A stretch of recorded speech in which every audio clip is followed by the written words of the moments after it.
नमस्कार दोस्तों, मैं हूं आपका होस्ट गौरव और आप सुन रहे हैं ट्रुथकास्ट।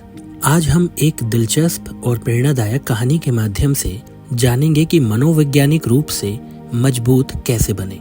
तो चलिए शुरुआत करते हैं एक कहानी से जो आपको मानसिक मजबूती की महत्वता को समझाएगी। एक बार की बात है, एक छोटे से गांव में एक युवा लड़का था जिसका नाम था अर्पण। अर्पण का सपना था कि वह अपने गांव की बदहाली को बदल सके और एक दिन बड़ा आदमी बने। लेकिन अर्पण के सामने कई समस्याएं थी।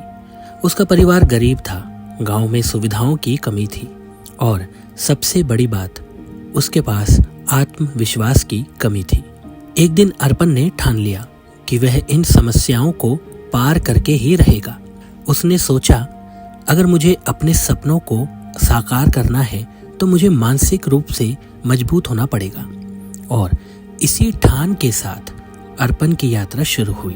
पहला कदम अर्पण ने खुद को समझने से उठाया। उसने अपनी कमजोरियों और ताकतों को पहचाना। उसने समझा कि सिर्फ सपनों की ओर बढ़ना ही नहीं, बल्कि अपनी वर्तमान स्थिति को समझना भी जरूरी है।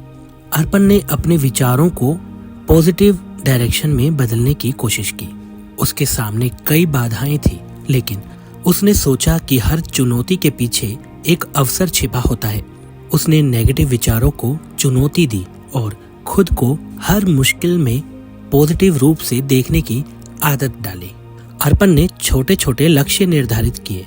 उसने तय किया कि वह हर दिन एक नई चीज सीखेगा और धीरे धीरे अपने बड़े सपने की ओर बढ़ेगा।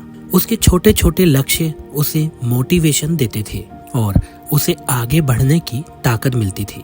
अर्पण ने समझा कि मानसिक ताकत के लिए शारीरिक स्वास्थ्य भी जरूरी है। उसने नियमित व्यायाम और संतुलित आहार को अपनी दिनचर्या में शामिल किया। उसने खुद के लिए समय निकाला और अपने शौक को भी समय दिया।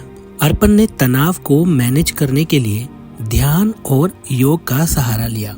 उसने सीखा कि गहरी सांस लेना और ध्यान केंद्रित करना तनाव को कम करने में कितना प्रभावी हो सकता है।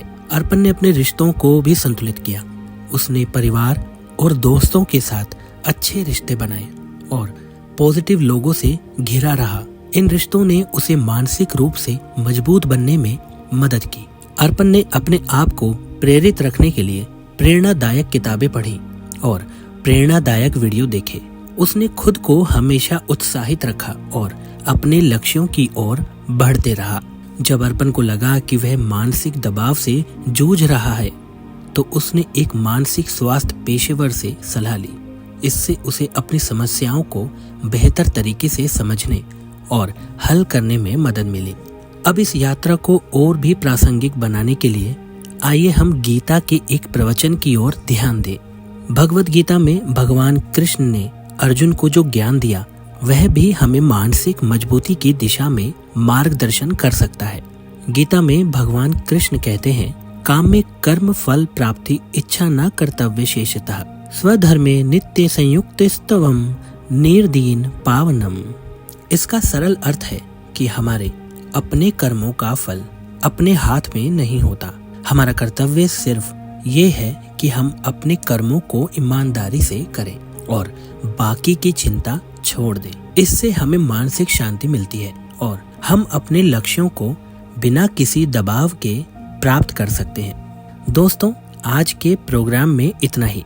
हमें उम्मीद है कि इस कहानी से आप समझ पाएंगे कि कैसे मानसिक रूप से मजबूत बने रहना आपके जीवन को पॉजिटिव डायरेक्शन दे सकता है। अगले एपिसोड में फिर मिलेंगे। धन्यवाद और नमस्कार। अगर ये वीडियो आपको पसंद आया हो तो वीडियो को लाइक करें, शेयर करें और कमेंट करें। चैनल पर